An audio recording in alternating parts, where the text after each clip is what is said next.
இன்றைக்கி தேங்காய் சாதம் செய்ய போகிறோம். அதுக்கு தேவையான பொருட்கள்: தேங்காய் நல்லா வெள்ளையாக துருவி எடுத்துக்கணும், இஞ்சி, பச்சை மிளகா, கருவேப்பிலை, கடுகு, உளுத்தம்பருப்பு, கொஞ்சமாக பெருங்காயம். இதுதான் தேங்காய் சாதத்துக்கு தேவையான பொருட்கள்.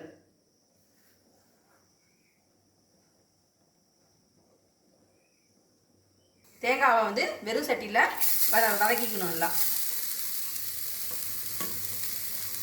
வாசனை அளவு வதக்கணும்.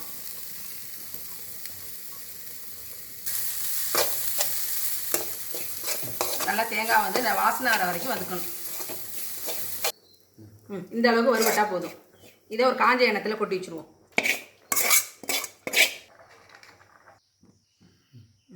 இந்த தேங்காய் சாது தாளிக்கணும். அதுக்கு தேங்காய் எண்ணெயில் தாளித்தா நல்லா டேஸ்ட்டாக இருக்கும். கொஞ்சம் தேங்காய் எண்ணெய் காஞ்சிருச்சு. கடுகு,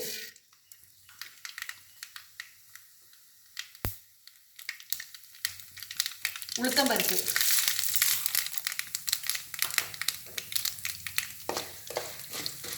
இந்த சவக்க வைக்கணும்.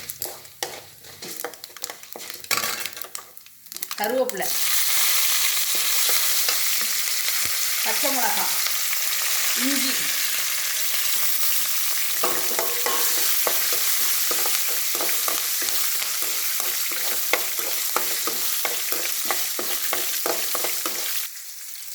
வதங்கிடுச்சு.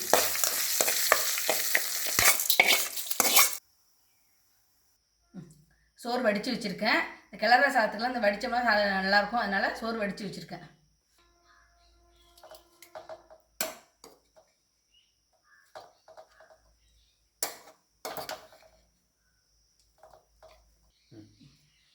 தேவையான அளவு உப்பு. ரொம்ப உப்பு தாங்காதுன்னு கொஞ்சமாக போட்டுங்க. பத்திரம்னா போட்டுக்கலாம். உப்பு, கொஞ்சமாக பெருங்காயத்தூள், கொஞ்சமாக நல்லெண்ணெய்,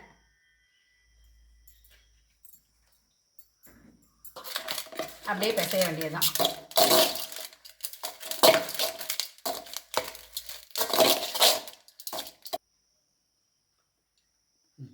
தேங்காய் சாதம் ரெடி.